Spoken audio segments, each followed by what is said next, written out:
Hello and welcome to the Gallant Goblin. Today I have a paid Kickstarter preview for a project that is right up my alley, hopefully yours too. Peculiar Discoveries is a 5e supplement that adds more than 320 new creative magical items, cute companions, and new mounts to your existing 5e campaigns.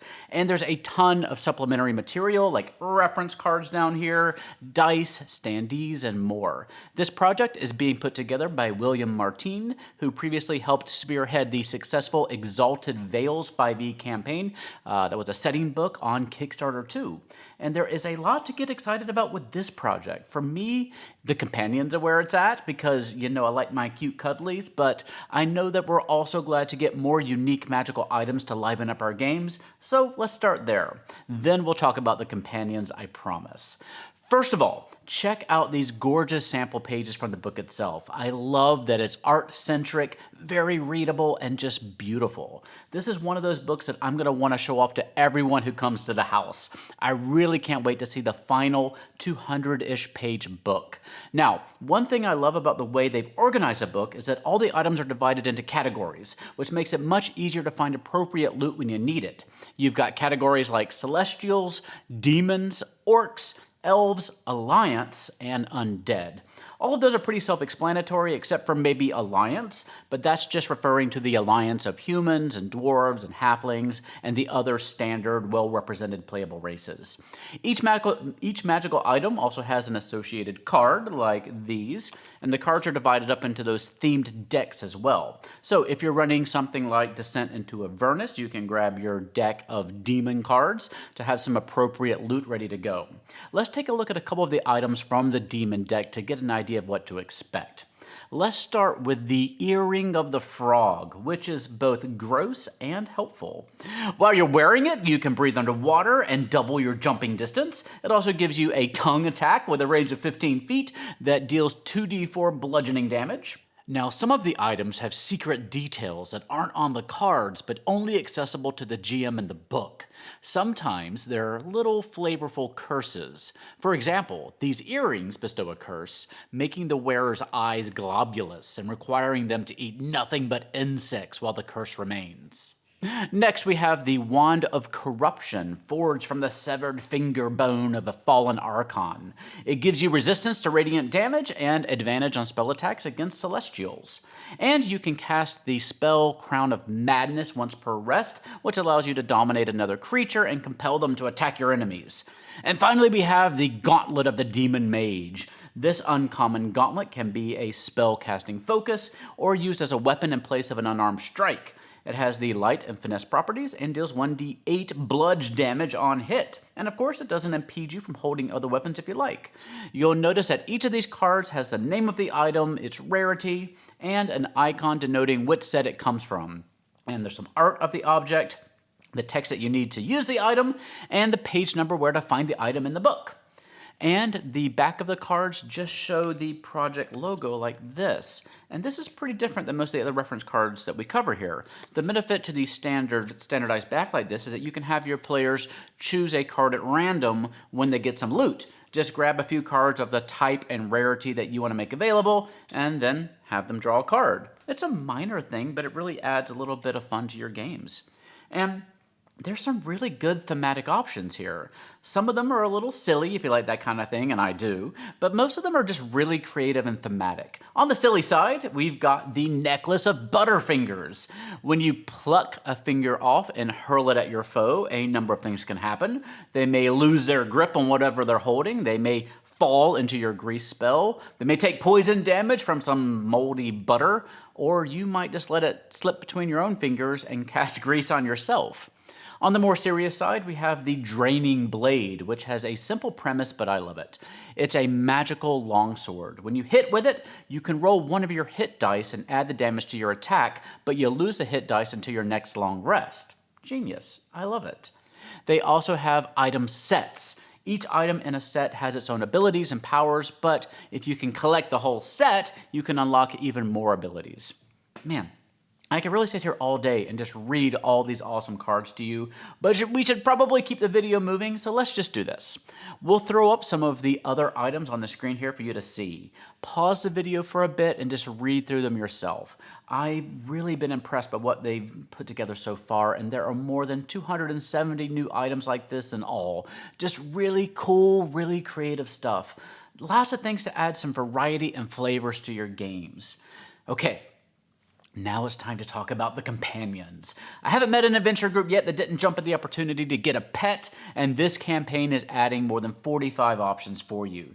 They've divided them into classic companions, like the Fey Kitten here, and the awakened items like Armand the Awakened Dragon Fruit, which is this one here. Each one will have some minor powers and abilities that won't break your game, and like Mass Effect 2, each one has a little loyalty quest that you can go on to improve their abilities. So let's use a little Armand here as an example. When he first joins the party, he's extremely knowledgeable about living in the forest. He'll add a +1 to the party's animal handling, nature, perception, and survival checks. He lives with his 1,000-year-old father tree, who's accumulated an incalculable amount of knowledge over the centuries. But recently, he's caught some sort of disease. His bark is turning black, his leaves are turning blue, and he's losing his memory. Armand needs to help cure his father. The book lays out a short quest that you can send your party on. They can do a little research with a local druid or herbalist to learn that the disease is caused by a local orc tribe that's extracting the natural energy of the environment for their own uses. The party can go and invade and wipe out the orc tribe, or they can challenge the orc chief to a one-on-one fight for control over this part of the forest. And when the orcs move out or are killed off, the disease will end, but the father tree will retain the damage that's already been done to him. To heal him, you'll have to track down a phoenix feather and locate a powerful dryad to brew up a proper remedy. If you can help the father tree, Armand becomes much happier and less distracted, and the bonuses he offers to the party will increase from a +1 to a +3. Not too shabony. Now, eventually Armand is going to want to settle down in the ground somewhere and become a father tree himself, so that can also be part of your story. And that's just one of the potential companions you can add to your games. The companions also come with their own card decks, and you'll have a separate card for each companion for before you complete their quest and after, like Armand here. Let me tell you about another one of the magical awakened items, the Mimic Belt, which I have right here.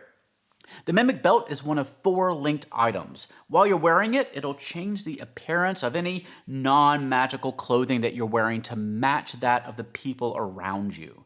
So if you're in an upscale neighborhood, your clothes will change to fine silks. If you're in an army garrison, you'll look like a common soldier. And it does this without any intervention from you over a period of time, so it could have some pretty fun unintended effects.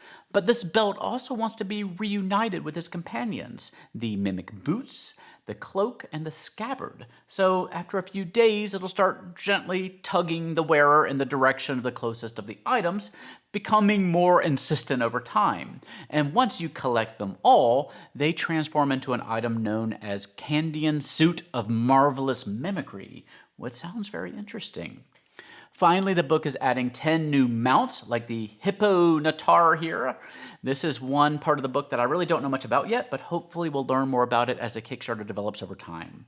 And there's more add-ons you can pick up, like the premium edition of the book with an alternate cover, 3 17-inch by 11-inch double-sided battle maps, a very cute little dice bag, 40 standees, and 2 sets of dice. They also have quite a few stretch goals planned out, including a DM screen, a level 1 to 5 campaign, a wooden mimic box available as an add-on, and improvements to the book itself. Prices are in Canadian dollars, but I'll convert them to US dollars for you here, as that's what you're used to hearing from me. Keep in mind that, as always, exchange rates may vary over time. So, you can pick up the PDF of the book for $18, the hardcover book and the PDF for $46, the hardcover book, PDF, and 4 packs of cards of your choice for $87, the book PDF and all 8 packs of cards for $129, and all of that plus the map, standees, a set of dice, and the cute little dice bag for $163. Keep in mind, like with all Kickstarters, fulfillment is not immediate. They're funding the completion of their book, so it will take a little bit of time. It looks like fulfillment is planned for the end of 2021. With the pandemic and shipping issues all over the place, delivery dates are more in flux than normal, so reach out to the creators on Kickstarter if you have any questions about that. And as always, there's always some inherent risk in Kickstarter, so go read through everything to see if this is a project for you. Finally, we completed this video prior to the launch of the Kickstarter, so some things may have changed in the last week or so, or over the course of the Kickstarter itself, so go check out the project link and the doohickey down below to find out everything that's going on right now. I think this is a great, simple, creative project that should add a ton of fun to your campaigns, especially if you're like me and you like those lighthearted moments in your games to break up some of the heavy life or death sessions that you can get into in most campaigns. Let me know what you think about the project in the comment section down below, and if you back the project, kindly let them know that we sent you. I'll be hanging out in the comment section of their Kickstarter too. That's Peculiar Discoveries, Magic Items and Companions for 5e. Learn more and back today using the Kickstarter link and the doohickey below. For now though, stay safe, have fun, love each other, and I'll see you next time at the Gallant Goblin.